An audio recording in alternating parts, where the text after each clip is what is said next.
She posted, "Life's too short to settle for less than you deserve," after telling me I wasn't ambitious enough. I shared it with, "Couldn't agree more," and a photo of my resignation letter from our relationship. She realized too late what she'd lost. I, 29 male, never thought I'd be posting here, but I need to get this off my chest before I lose my mind. 3 weeks ago, my girlfriend of 4 years, Jessica, told me I wasn't ambitious enough for her. This was after I supported her through nursing school, covered most of our rent while she studied, and celebrated every single one of her achievements like they were my own. The conversation happened on a Tuesday. I remember because I'd just gotten home from a 12-hour shift and found her sitting at our kitchen table with what I now recognize as her "we need to talk" face. "David, I've been thinking," she started. "I already knew this wasn't going to end well. I feel like we're in different places in life." I sat down, exhausted. "What do you mean? You're just comfortable. You never push for more. You've been at the same place for 3 years. I got promoted twice. But you're not driven. Look at Richard." "Ah, yes. Richard." Her study buddy from nursing school who just happened to land a job at the same hospital. Richard who texted her at 11 p.m. about work stuff. Richard who she definitely wasn't involved with, allegedly. "He's already applying for charge nurse positions. He has a 5-year plan." "What's your 5-year plan?" I stared at her. "Save money, maybe buy a house, travel a bit, be happy?" She shook her head like I'd said I wanted to live in a cardboard box. "That's what I mean. You have no ambition." The thing is, I knew this speech. Her sister had given the same one to her ex before trading him in for a guy with a Tesla. Jessica had called her sister shallow at the time. Funny how perspectives change. "So what are you saying?" I asked, though I already knew. "I think we should take a break. I need to focus on my career, and I need someone who matches my energy." I nodded, didn't argue, didn't beg, just said, "Okay." She seemed surprised by that. Expected tears maybe. Drama. But I was too tired, and honestly, part of me had seen this coming since Richard started showing up in every other conversation. I moved out that weekend. Found a studio apartment closer to work. She kept our place. Her name was on the lease anyway, or so I thought. She also kept the couch I'd bought, the TV, and pretty much everything else because it would be too hard to divide everything up. I took my clothes, my gaming setup, and my dignity. Here's where it gets interesting. The day after I moved out, she posted on Instagram, "Life's too short to settle for less than you deserve. New chapter, know your worth." Her friends ate it up. Comments about "Yas Queen" and "finally putting yourself first" flooded in. My phone buzzed with messages from mutual friends asking if I was okay. I said I was fine. Because I was. See, what Jessica didn't know, what she never bothered to ask about, was what I actually did for work. She knew I worked in tech, and that was enough for her. She saw it as a stable, boring job that paid the bills while she pursued her real passions. She never asked about the projects I was working on, never asked why I sometimes had calls with people in different time zones, never noticed the second laptop I kept in my backpack. For 3 years, I'd been building something on the side. Nothing flashy, nothing that would impress her or her Instagram followers. Just a small software solution for a very specific problem in logistics management. Boring stuff. The kind of thing that makes good money, precisely because it's too boring for most people to care about. 2 days after her Instagram post, I finalized the sale of my software to a larger company. Not life-changing money, but enough to make the next few years very comfortable. Enough to realize that maybe I'd been settling too. I screenshot her post and shared it on my own Instagram with the caption, "Couldn't agree more," along with a photo of a symbolic resignation letter I'd written up. "Dear past relationship, after 4 years of dedicated service, I've decided to pursue other opportunities that better align with my values and goals. My last day was Tuesday. I wish you all the best in your future endeavors. Sincerely, David." Petty? Maybe. Satisfying? Absolutely. The post blew up in our friend circle. Suddenly everyone wanted to know what happened. Jessica texted me within an hour. "Jessica, seriously? You're going to be childish about this?" "Just agreeing with your wisdom. Take it down." "Why? I thought we weren't settling anymore." She called. I didn't answer. She called again. Still didn't answer. Then the real messages started. "Jessica, can we talk?" I didn't mean for things to end badly. David, please. I heard about your company thing. Why didn't you tell me? There it was. Update 1. So it's been a few weeks since my post, and things certainly escalated. First, some context I left out. When Jessica and I were together, we shared a lot of bills. I paid rent and utilities. She covered groceries and subscriptions. Seemed fair since I made more. What I didn't mention was that I also had her as an authorized user on my main credit card. She needed to build her credit after school, and I figured why not help? Guess who forgot to have her removed from that card? Yeah, this genius. I didn't realize it until my credit card statement arrived at the end of the month. I saw a $400 charge at Nordstrom. Then another for $200 at some fancy restaurant downtown. And a few more. The girl had gone on a celebratory shopping spree on my dime, racking up about $1,100 in charges after she had dumped me. My first call was to the credit card company to have her immediately revoked as an authorized user. My second thought was that I could have disputed the charges, but the truth is, as the primary account holder, I was on the hook for them, arguing it would be a messy, prolonged headache.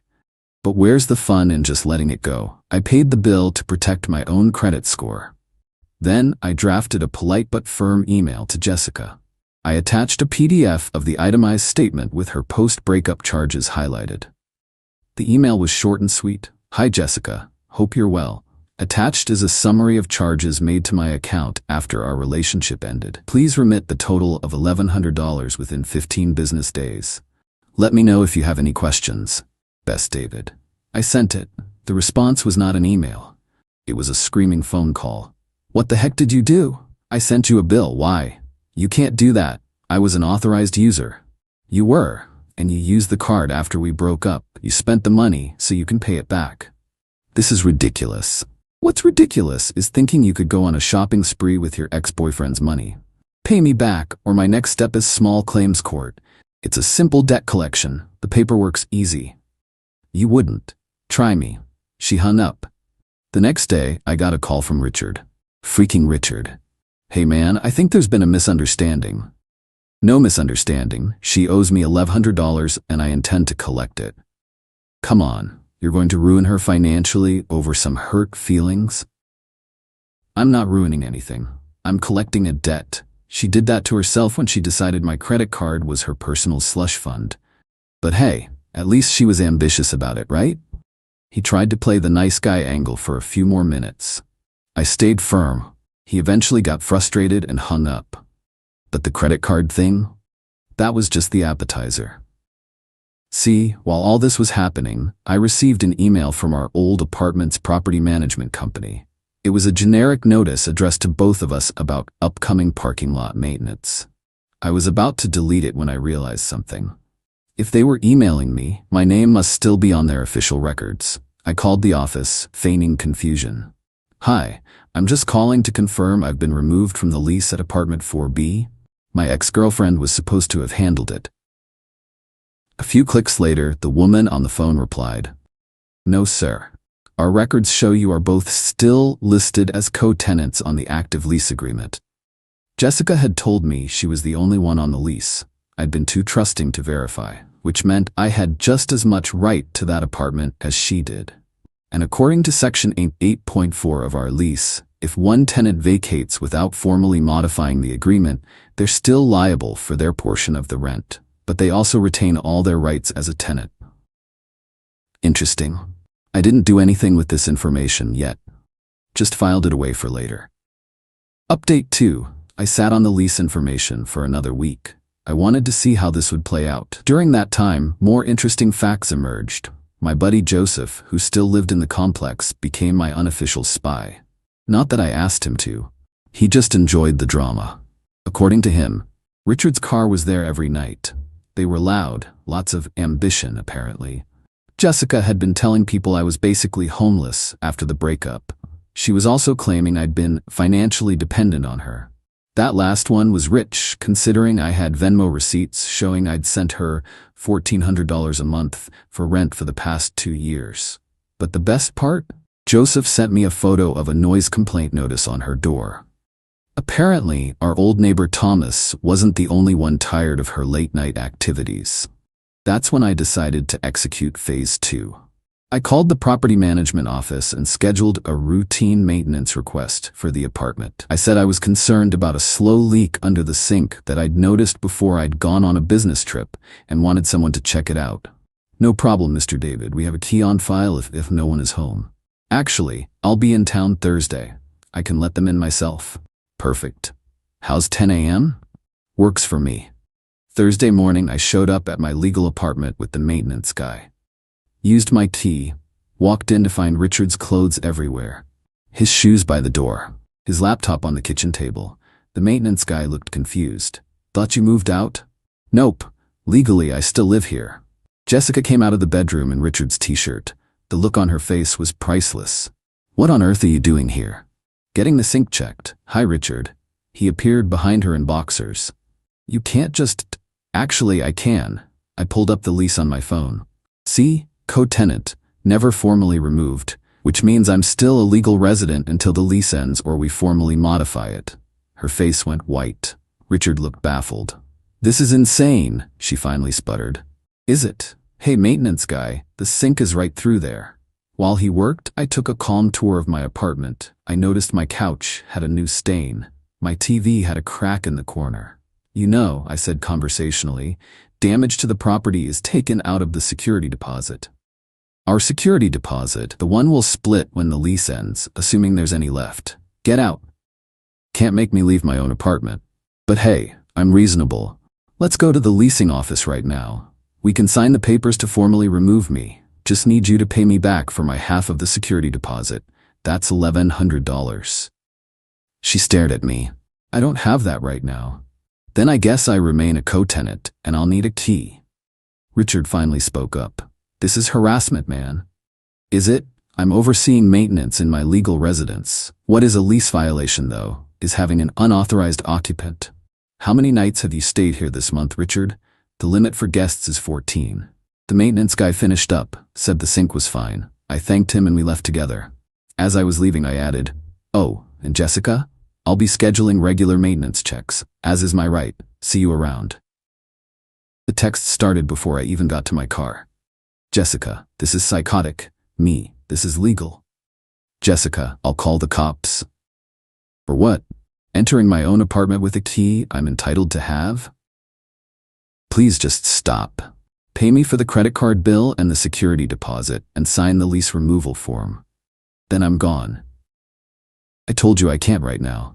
Then I'll see you next week for the AC filter change. She called crying. I didn't answer.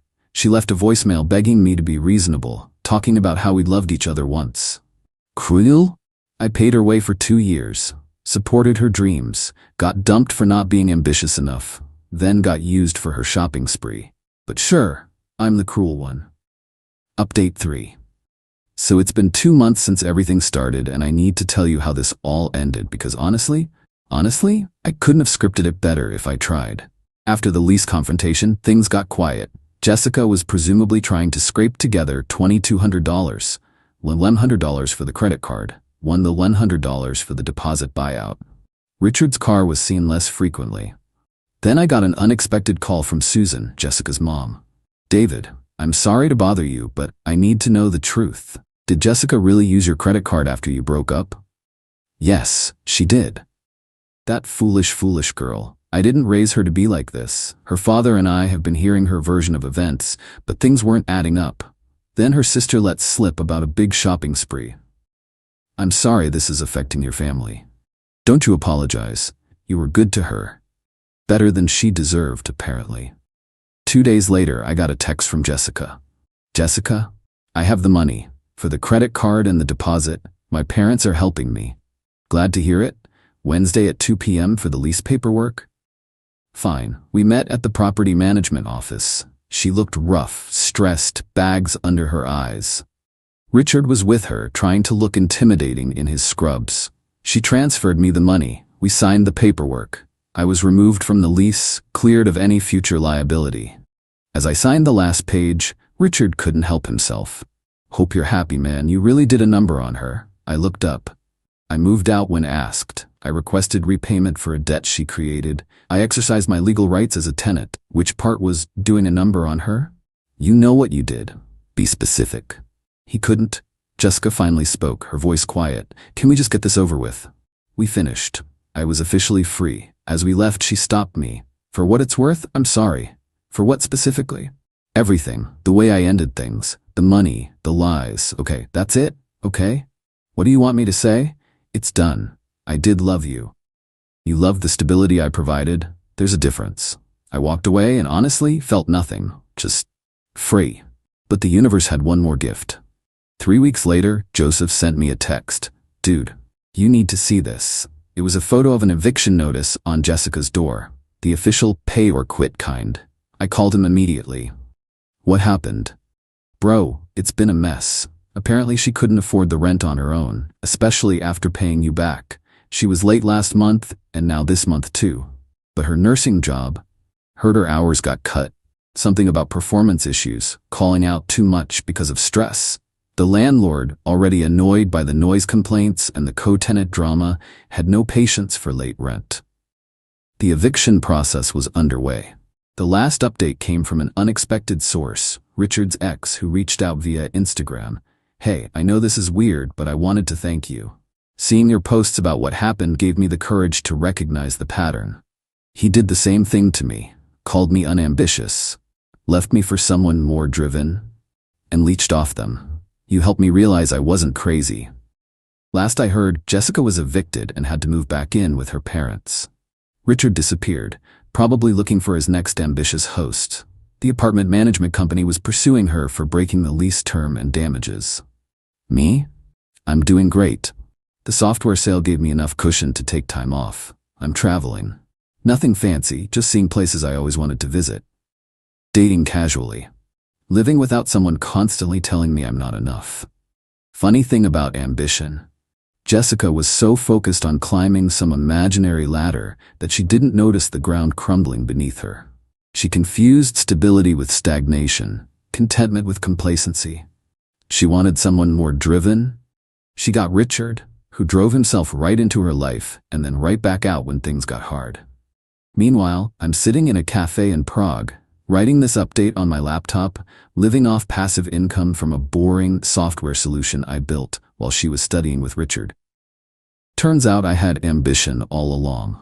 I just didn't feel the need to perform it for Instagram. Life's too short to settle for less than you deserve. Couldn't agree more, Jessica. Couldn't agree more.